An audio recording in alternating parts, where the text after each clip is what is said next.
कानून की जुर्म पे हुई आज एक और शानदार जीत। खतरनाक मुजरिम बाला सिंजू, जिसे बच्चों की तस्करी के लिए देश के हर राज्यों की पुलिस तलाश कर रही थी, वो आखिरकार सीआईडी के हाथों पकड़ा गया।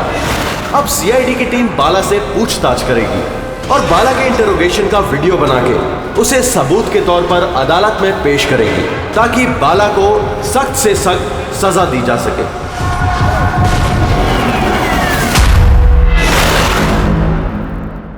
एक कप चाय ही मिलेगी? वो बच्चे कहाँ जिन्हें तूने बेचा है? मैंने किसी बच्चे को नहीं बेचा। बच्चे देश में है या विदेश में? मेरी चाय कहाँ है एसीपी साहब? देश में या विदेश में?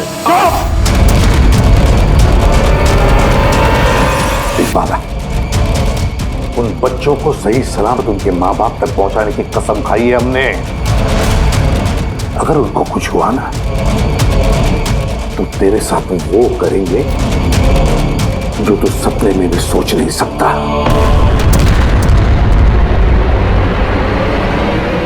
एसीपी साहब, आप मुझे धमकी दे रहे हो? हाँ? शुक्र मना हम लोग हैं तो सिर्फ बात कर रहे हैं। अगर दया होता ना तो क्या कर लेता वो?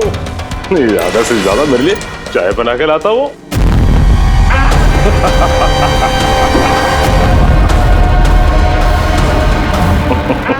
नीचे का। अरे मैडम जी, आप ही मेरे लिए चाय बना के ले। वैसे भी औरतों का काम रसोई घर में होता है, ये सीआईडी में कहाँ कर रहे हो आप? तेरी तो और अगर मुझे मैडम जी के हाथ की चाय अच्छी लगी, हाँ, तो मैं इनसे शादी करने के बारे में भी सोच सकता हूँ।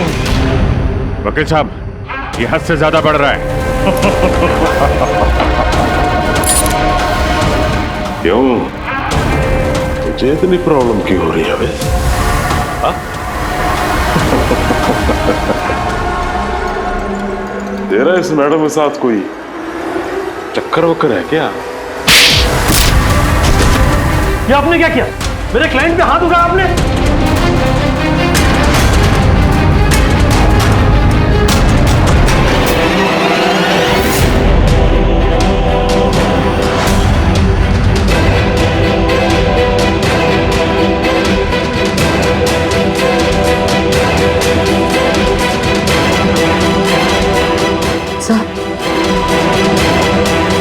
So he's dead? क्या?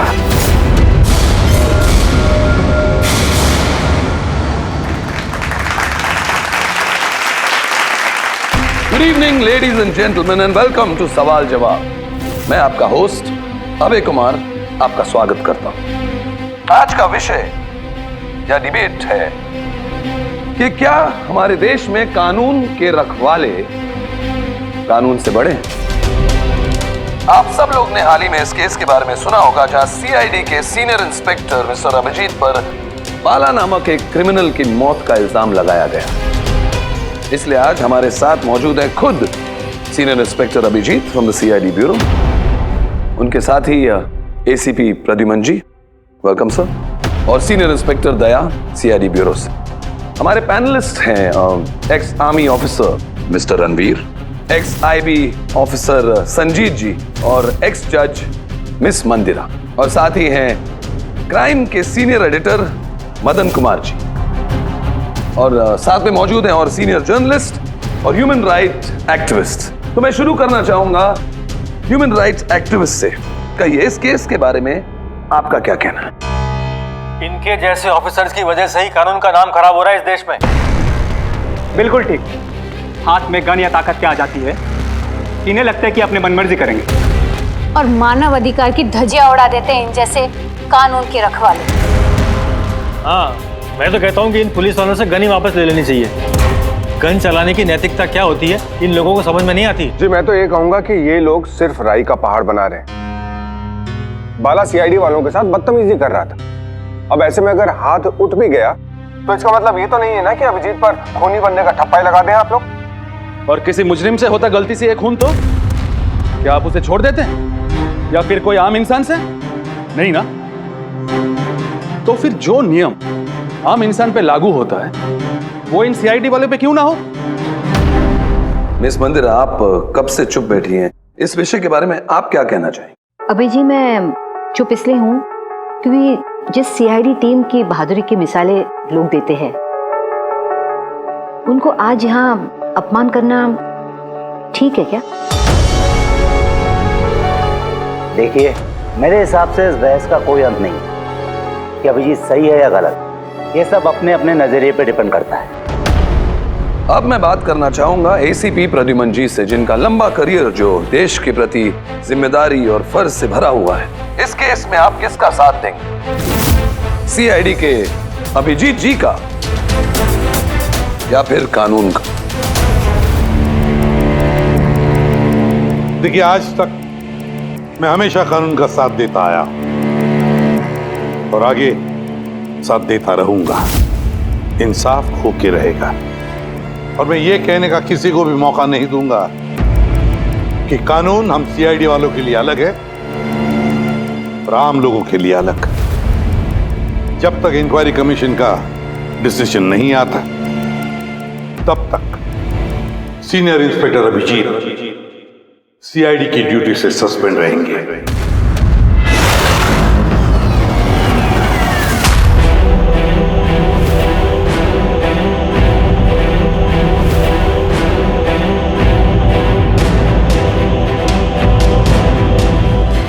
एक मिनट सर।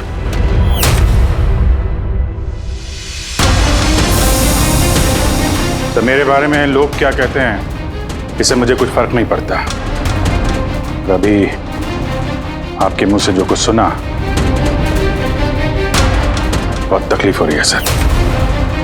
जो कुछ हुआ आपके सामने हुआ, आप वहीं पे मौजूद थे। अपने दिल पे हाथ रख के कहिए सर कि मैंने जानबूझ के उस आदमी को मारा है। और अगर आपका जवाब हाँ है तो मैं बिना किसी अदालत के फैसले के खुद फांसी के फंदे के सामने जाके खड़ा हो जाऊंगा। अभिजीत, रिलैक्स। नहीं यार दया, बस अच्छा मजाक बना रखा है। हर कुछ महीनों में कुछ लोग हमारे ऊपर इल्जाम लगाते हैं और सर हमारा साथ देने के बजाय हमें सस्पेंड कर देते हैं। और आप लोग बड़ी बड़ी बातें कर रहे थे मानव अधिकार की। क्या कह रहे थे आप? हमारे हाथों से गन ले लेनी चाहिए। अगर आज आप लोग अपने घरों में सुरक्षित तरीके से होली दिवाली मना रहे हैं वो इसलिए कि हमारे हाथों में गन्स हैं। हम लोग रात भर जागते हैं ताकि आप लोग चैन की नींद सो सकें। जब मुजरिम यहां सर पे बंदूक तानता है, छाती पे गोली चलाने वाला होता है और तब आपको यह याद दिलाया जाता है कि आपको पलट के मुजरिम पे वार नहीं करना है, सिर्फ टांग पे गोली चलानी है, उस दिन मैं आपसे ह्यूमन राइट्स और मानव अधिकार की स्पेलिंग पूछूंगा। उस दिन। आज मैं दुनिया वालों के सामने खुल के बोलना चाहता हूं, बाला जैसे आदमी को जिंदगी जीने का कोई अधिकार नहीं। वैसे भी अदालत उसे फांसी की सजा देती ना। कुछ दिन पहले मर गया तो कौन सा तूफान आ गया? और इतने साल अगर सीआईडी में मेरे हाथ बंधे नहीं होते तो इन जैसे लोगों का इंसाफ मैं कब का कर चुका होता है। और वैसे भी ऐसे कानून का क्या फायदा है जो मुजरिमों को सजा नहीं दे सकता? और वो कानून मुझे क्या सस्पेंड करेगा? मैं खुद सस्पेंड करता हूं ऐसे कानून को।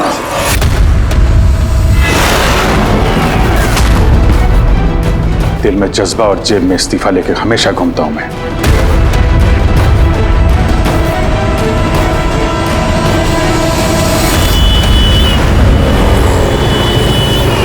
अरे यार, हम लोग तो दोस्त हैं यार, दोस्त। अरे मेरे दोस्त, क्या चाहिए आपको आज?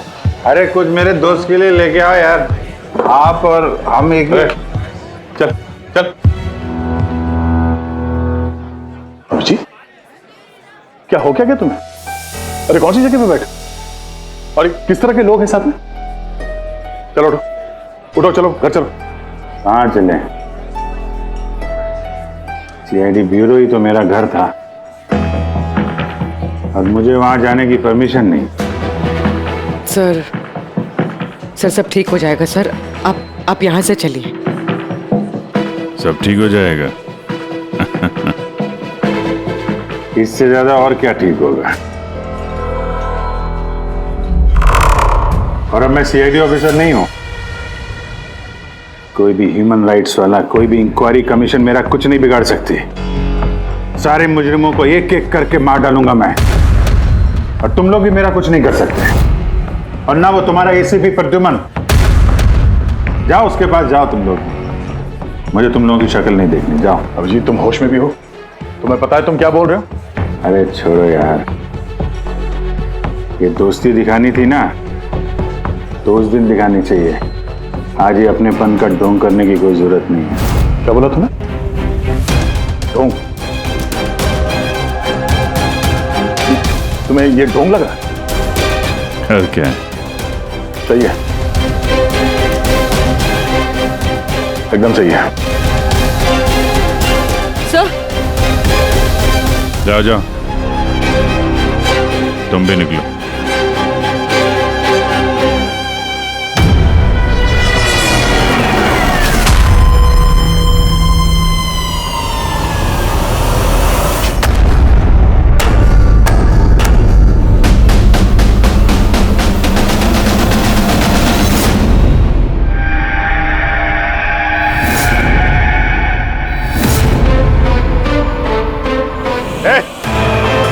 कौन है यहाँ? ये आंखों में पट्टी क्यों बांध रखी है? बोलो मुझे, कहां लेके आ गए? कौन हो तुम लोग? खोलो मुझे।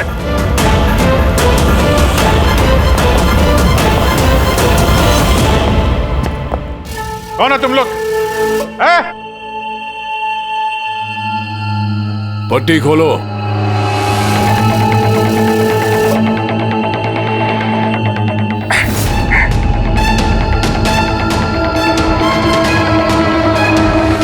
जानते हो किसे किडनैप किया तुमने?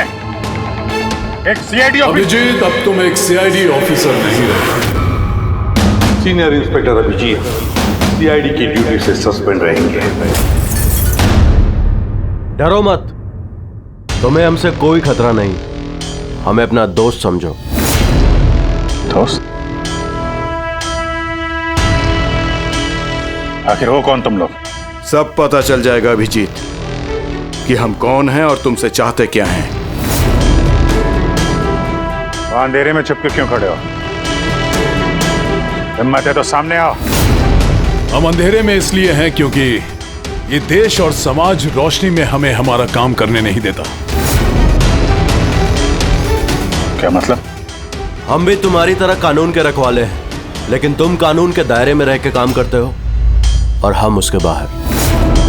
हम सीधा मुजरिमों का इंसाफ करते हैं, न कोर्ट, न कचहरी, न इंक्वायरी कमीशन, सीधे सजाए मौत।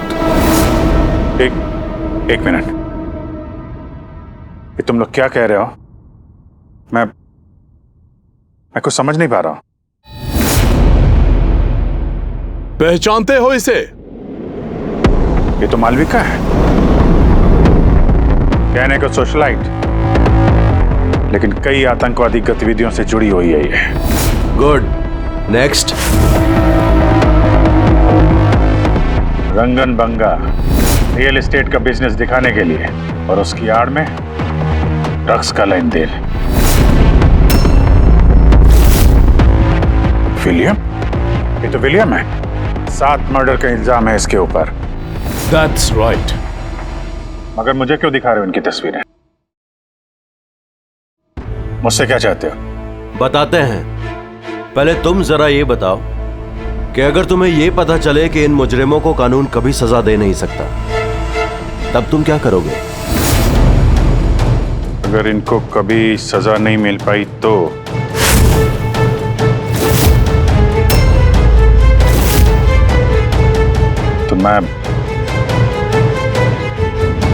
मैं खुद मार दूंगा इनको।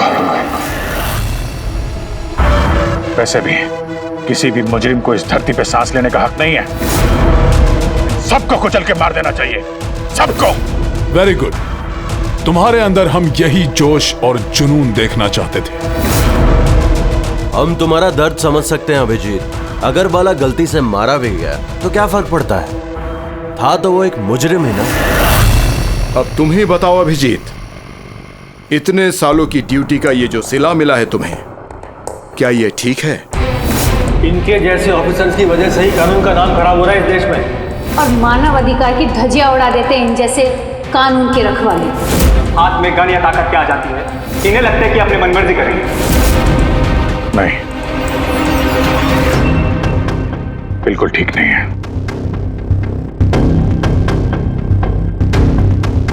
सिर्फ मैं ही जानता हूं सम्मान का घूंट पीने से क्या बीत रही है मुझ पे, किस आग में चल रहा हूं मैं। हम समझते हैं अभिजीत, इसलिए तो तुम्हारी तरफ दोस्ती का हाथ बढ़ा रहे हैं।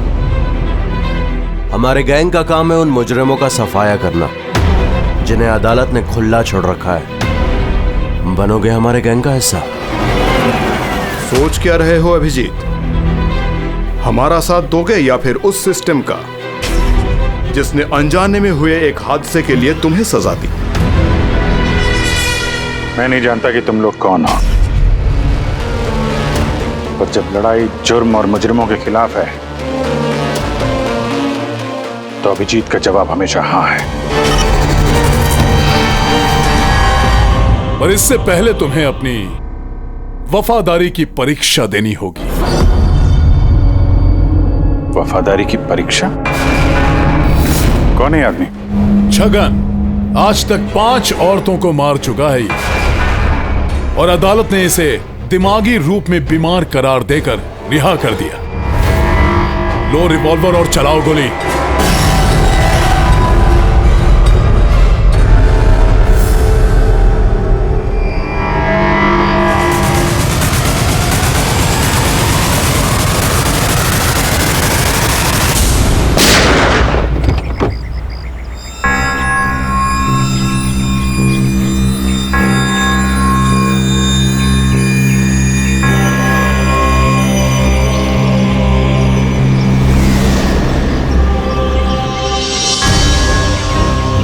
हमारे फ़ोन का इंतज़ार कीजिएगा। और हाँ, जो आपको तकलीफ हुई ना, उसके लिए सॉरी। और एक बात ध्यान में रखिएगा, फ़ोन हमेशा अपने साथ रखिएगा। अगर बाथरूम जाना है तो भी।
मैं आ गया।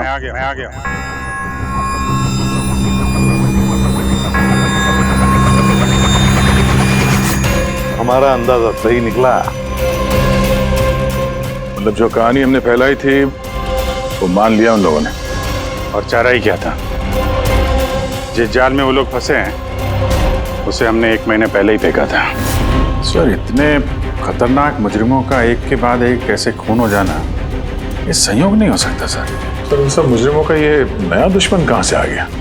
आ गया या आ गए, इन पांचों का कोई एक ही दुश्मन होना जरा मुश्किल लगता है। पर सर, अलग अलग दुश्मन है तो फिर सबने एक साथ हमला कैसे किया? पूरे लोग अलग अलग हो सकते हैं लेकिन गैंग एक ही है, मकसद भी एक ही, बुरे लोगों का खात्मा करना। लेकिन कानून को अपने हाथ में लेकर अलग अलग शहरों पे अलग अलग टाइम पे खून करना, इतनी लंबी प्लानिंग किसी एक आदमी के बस की बात तो नहीं है। बिल्कुल ठीक कह रहे हो अभिजीत। लगता है कुछ मिल गया तुझे, हैं? हाँ बस। क्या?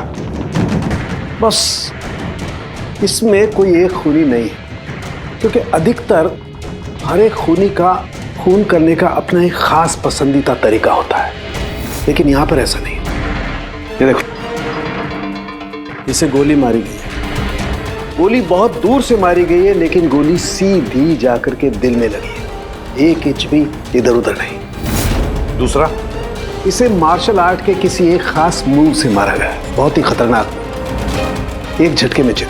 और ये तीसरा मर्डर? ये तीसरा, इसे जहर से मारा गया है, एक खास नुकीली चीज से जहर इंजेक्ट किया गया है सीधा आर्टरी में, जहर तुरंत खून में मिल गया और ये खत्म। तो तीसरा मर्डर भी किसी एक्सपर्ट ने किया है सर? हाँ, ये पहला शार्प शूटर, दूसरा मार्शियल एक्सपर्ट और तीसरा खास तरीके से जहर का इंजेक्शन देने वाला। ये जो भी है, इन्होंने अलग अलग तरीके से जान लेने की ट्रेनिंग पाई है, जैसे कोई स्पेशल एजेंट। और शायद इस गैंग में इस तरह की सोच रखने वाले और भी लोग शामिल होंगे जो समाज से मुजरिमों को मिटाना चाहते हैं। सर, अगर ये लोग इतने एक्सपर्ट हैं तो ना ही कोई सुराग छोड़ेंगे, ना ही कोई पहचान। इन तक पहुंचेंगे कैसे? लोहा लोहे को काटता है पूर्वी, इन लोगों की गैंग तक पहुंचने का एक तरीका है, बाला की मौत का नाटक। सब कुछ प्लान के मुताबिक चल रहा था सर। फिर उन्होंने मुझे एक आदमी के ऊपर गन तान के ट्रिगर दबाने को कहा। और तुमने ट्रिगर दबा दिया? Yes sir. ट्रिगर दबा दिया? Yes sir. क्या मतलब है ये सब? हाँ? कहा था ना हमने, तुम्हारी परीक्षा ली जाएगी ये देखने के लिए कि तुम इस काम को अंजाम दे सकते हो या नहीं। मुझे किसे मारना है? एक ऐसा इंसान जो इंसान कहलाने के लायक भी नहीं है, देश के उत्तरी राज्यों में ड्रग्स का धंधा करता है और न जाने इसकी वजह से कितने नौजवान अपनी जिंदगी बर्बाद कर चुके हैं। उसका नाम? अपने आप को बहुत बड़ा बिजनेसमैन समझता है, लेकिन ड्रग डीलिंग ही उसका असली काम है। एक बार वो शहर में वापस आ जाए, बस उसके बाद उसका काम तमाम। नाम में क्या रखा है? गोली मारने के ठीक 1 घंटा पहले तुम्हें बता दिया जाएगा कि कब और कहां गोली चलानी है। ट्रिगर कैसे दबा दिया? उसे कुछ हो जाता तो, मारा जाता तो? नहीं दया, कुछ नहीं होता। वो गन के वजन से मैंने अंदाजा लगा दिया था, अंदर कुछ गोलियां वोलियां थी नहीं। अभिजीत, अब उनके रंग में इस कदर रंग जाओ कि रत्ती भर तक शक ना करे वो लोग। यही एक तरीका है उन तक पहुंचने का।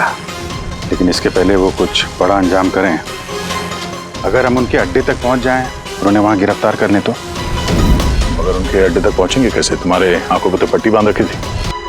पट्टी बंधी थी दया, लेकिन उनके अड्डे से घर पहुंचने तक मैंने रास्ते को अच्छी तरीके से महसूस किया है और जो कुछ मुझे लगा मैंने इस पेन ड्राइव पर रिकॉर्ड किया है। ये मेरे कपड़े हैं, जूते हैं, इनसे भी शायद कुछ मदद मिले उनके अड्डे तक पहुंचने के लिए। सर, जो भी करना है जल्दी करना होगा। कभी भी मुझे वो फोन आ सकता है ड्रग डीलर को मारने के लिए। और मैं नहीं चाहता कि ऐसा कोई काम करूं जिसकी इजाजत मुझे देश का कानून नहीं देता। जब तक कानून नहीं कहे हम किसी की जान नहीं ले सकते, फिर वो चाहे मुजरिम ही क्यों ना हो।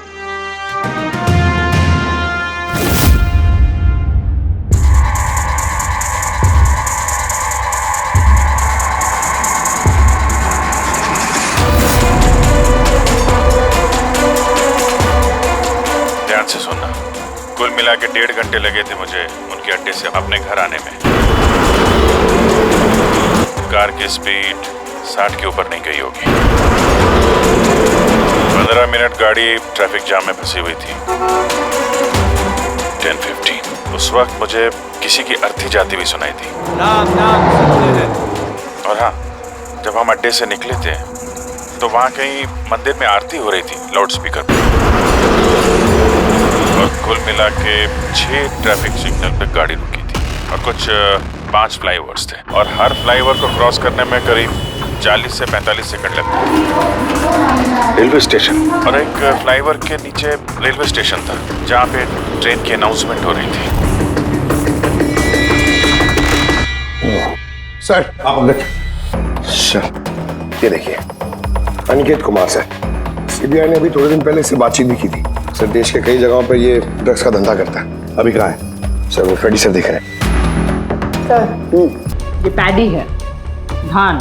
ओह ये पैडी है, वो जो तुम अभिजीत की कमीज पर से लेके आई थी वो रेशा, वो एक गनी बैग का रेशा, किसी बोरी का। मतलब पैडी और बोरा, इसका मतलब ये कोई गोदाम है। गोदाम को अपना अड्डा बना रखा है उन लोगों ने। कोई ऐसा गोदाम जहां पर अनाज रखा जाता है या फिर कोई ग्रेन मिल।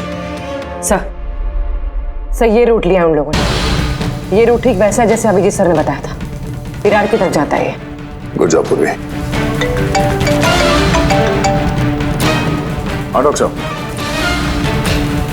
क्या अभिजीत को अनाज के गोदाम में रखा गया था? अनिकेत आज सुबह ही ग्रीस से वापस लौटा है, अभी तो ऑफिस नहीं आया। अच्छा, अब गैंग वालों का फोन आएगा अभिजीत को, आएगा फोन।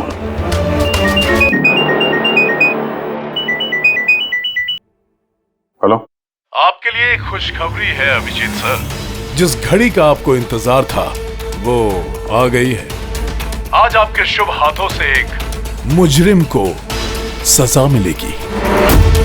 ठीक 1.5 घंटे के बाद एक काले रंग की गाड़ी आएगी आपके पास और बता देगी कि आपको किस पे और कहां गोली चलानी है। मगर राइफल कौन सी है? क्या फर्क पड़ता है राइफल कौन सी है? आपको तो सीआईडी ट्रेनिंग में हर किस्म की ट्रेनिंग दी जाती है ना। मैंने ट्रेनिंग तो मुझे सारे हथियारों की है, लेकिन मेरे पास सिर्फ एक ही चांस है गोली मारने का। तो अगर मुझे पता हो हथियार कौन सा है तो थोड़ी आसानी होगी। RS 451। Okay, RS 451।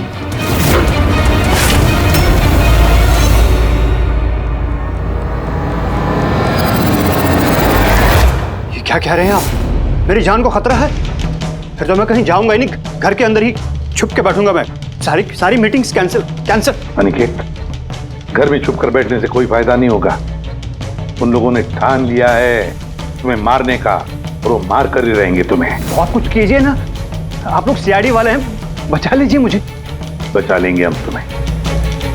सिर्फ इस बार गोली हमारा ऑफिसर तुम पर चलाएगा। तुम्हारे इन कपड़ों के अंदर एक बुलेट प्रूफ जैकेट होगा और कुछ खून के पैकेट्स। अगर निशाना इधर उधर चला गया तो, अगर गोली सर पर लग गई तो? कुछ नहीं होगा, क्योंकि गोली भी नकली होगी। और हाँ, तुम्हें तुम्हारे कर्मों की सजा जरूर मिलेगी, मगर पहले हम तुम्हारे जरिए उस मास्टरमाइंड को पकड़ेंगे। अब बताओ, मीटिंग के लिए कहाँ जाने वाले थे तुम? अगली मीटिंग 1 घंटे में है। एक मॉल के बाहर एक प्रोडक्ट लॉन्च है। मॉल के बाहर? हेलो, मुझे लगता है मिशन कैंसिल करना पड़ेगा। मगर क्यों? बाला जिंदा है।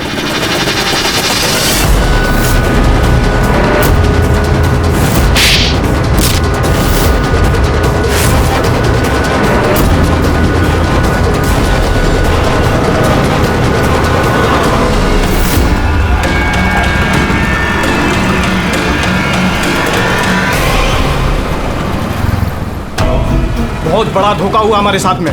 अभिजीत के हाथों किसी का खून हुआ ही नहीं है। प्लान कैंसिल नहीं करेंगे आप। सीआईडी और अभिजीत को इस धोखे की बहुत भारी कीमत चुकानी पड़ेगी।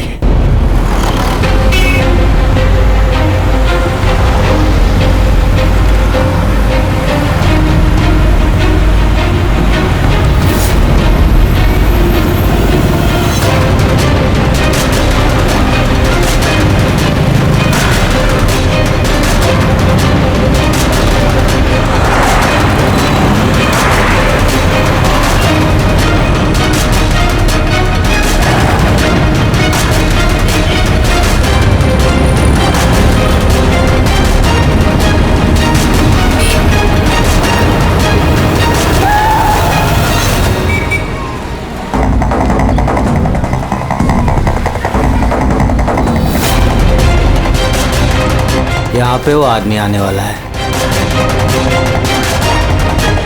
पर वो आदमी है कौन? सब्र रख, पता चल जाएगा। चल तुझे वो जगह दिखाता हूँ जहाँ से तुझे गोली चलानी है उस पर।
गोदाम तो एकदम खाली है, कोई भी नहीं है यहाँ पे।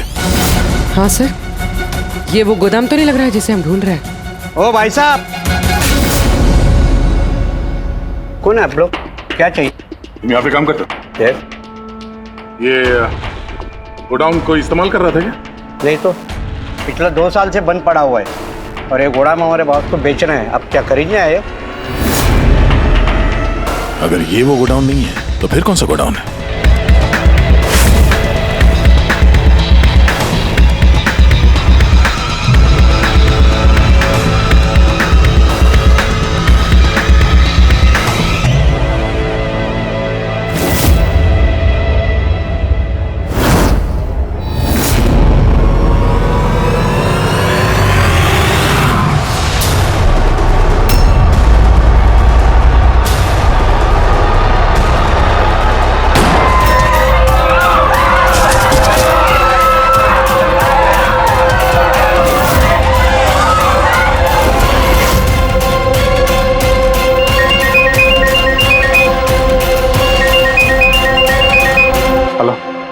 अभिजीत, तेरी कामयाबी के लिए अनिकेत के टिकट कट चुकी है।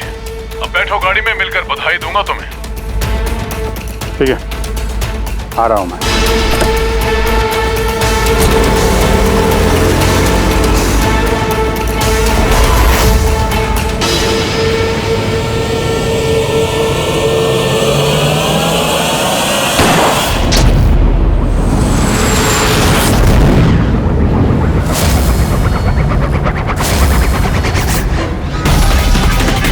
पंकज, पूरा छोड़ना नहीं। Oh no sir. क्या हुआ? सर मुझसे एक गलती हो गई। वो तिलक नगर वाला गोदाम मिस हो गया। सर ये देखिए, सर वहाँ पर भी मंदिर है, स्मशान है, फ्लाईओवर है और रेलवे ट्रैक है। कहीं ये वही गोडाउन तो नहीं है? कितनी दूर है यहाँ से? सर ट्रैफिक है तो 40-45 मिनट लगेगा। सर मुझे को पता था हमारे प्लान का। अभिजीत सर नकली गोली चलाने वाले थे। अभिजीत की जान को खतरा है, दया को फोन करना होगा। दया, देखो अनिकेत पर किसने गोली चलाई है, असली गोली। हाँ, अभिजीत की जान को खतरा है। उनके अड्डे का पता चल गया? नहीं सर, ढूंढ रहा हूँ। जल्दी जल्दी दया, टाइम नहीं है हमारे पास।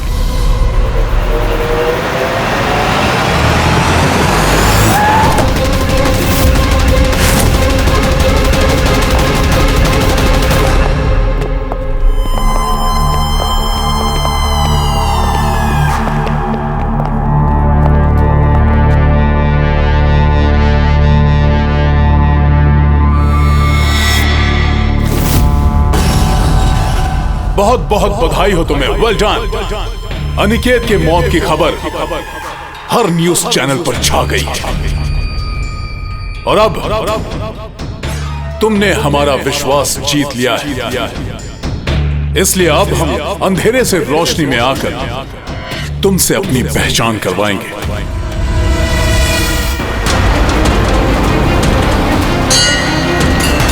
ये मंदिर है।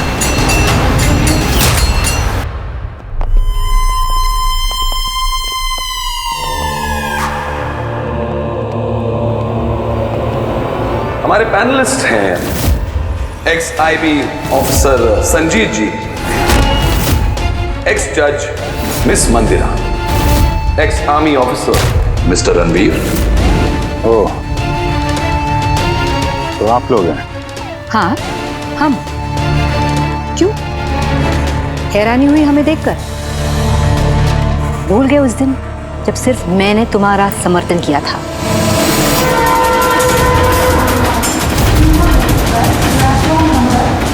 ये रेलवे स्टेशन। अभिजीत, हम सबका मकसद एक है, जुर्म का सफाया। मगर आपके ये चौथे साथी, इनको क्या हुआ है? ये सामने क्यों नहीं आ रहे? मैं सामने आऊंगा भी नहीं, क्योंकि तुम एक धोखेबाज हो।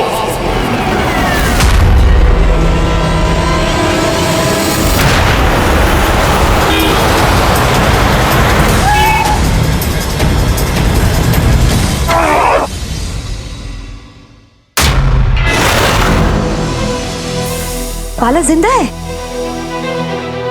हाँ, ये जिंदा है, क्योंकि ये सब सीआईडी की सोची समझी चाल थी हमें फंसाने के लिए।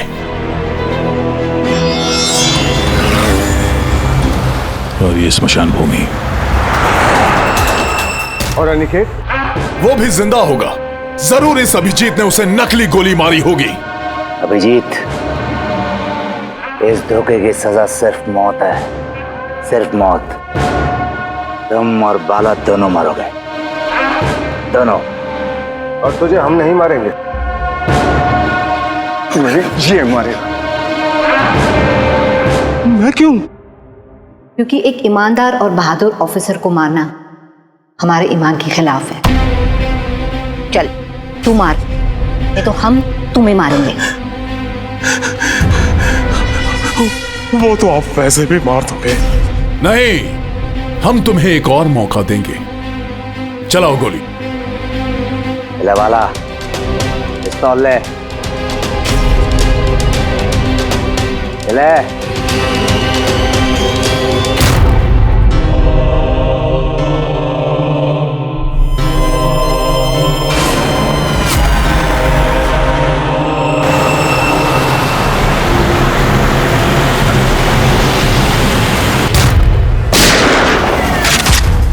कोई नहीं भागेगा। चल।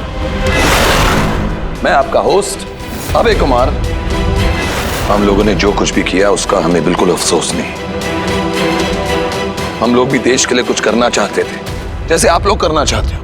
देश के लिए कुछ कर गुजरना बड़ी अच्छी बात है, पर जो रास्ता तुम लोगों ने अपनाया ना, वो गलत है, कानून के खिलाफ है। तो कानून कौन सा 100% परफेक्ट है? ये वही कानून है जिसके चलते इतने सारे मुजरिम समाज में आजाद घूम रहे हैं। उस अनिकेत को भी आपने बचा लिया ना? हाँ, अनिकेत को हमने बचा लिया, सिर्फ गोलियों से, कानून से नहीं, समझे? रही बात परफेक्शन की, तो 100% परफेक्ट कुछ भी नहीं होता है, उसे बनाना पड़ता है। आप लोगों का तरीका क्या परफेक्ट है? क्या गारंटी है इस बात की कि अपनी सनक के चलते तुम लोगों ने सिर्फ गुनहगारों को ही मारा है, किसी निर्दोष को नहीं? अब उसी अदालत के सामने जाकर अपनी शिकायत पेश करना, उस अदालत से जिससे तुम इतने परेशान हो। अब वही अदालत तुम्हारा इंसाफ भी करेगी। अब पता चलेगा तुम लोगों को कि अपने देश के कानून की मर्यादा का एहसास क्या होता है। केस बड़ा ही पेचीदा था सर। हाँ, तो मुजरिम भी तो पकड़े गए और एक केस खत्म। चलो भाई, घर नहीं जाना क्या? मगर अभी एक अपराधी को पकड़ना बाकी है। क्यों दया? Hello CID. कौन है आप लोग? क्या चाहिए? मैं विक्रांत हूँ, क्राइम टीम से। हमें यहाँ की तलाशी लेनी है, ये सर्च वारंट है। तलाशी?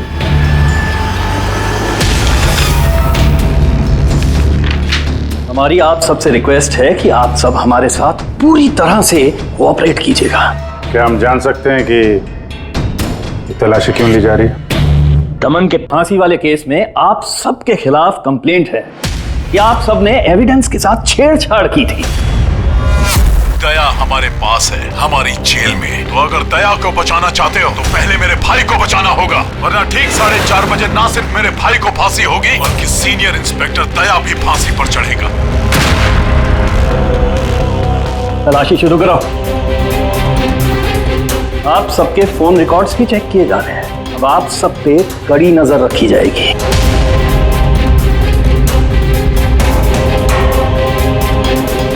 और हाँ, आप सबके साथ अकेले अकेले सवाल जवाब भी किए जाएंगे। मेरी आपको पर्सनल सलाह है, जो भी बोलना बिल्कुल सच बोलना। ये सीआईडी का फ्यूचर तय करेगा। सीआईडी से हैं, कोई पानी का बुलबुला नहीं। और तुम कौन होते हो हमारा फ्यूचर तय करने वाले? हाँ, सीआईडी की बुनियाद सच की नींव पे टिकी है। झूठ बोलना हमें आता नहीं। हाँ हाँ पता है, आप सीआईडी वाले हो, पता है।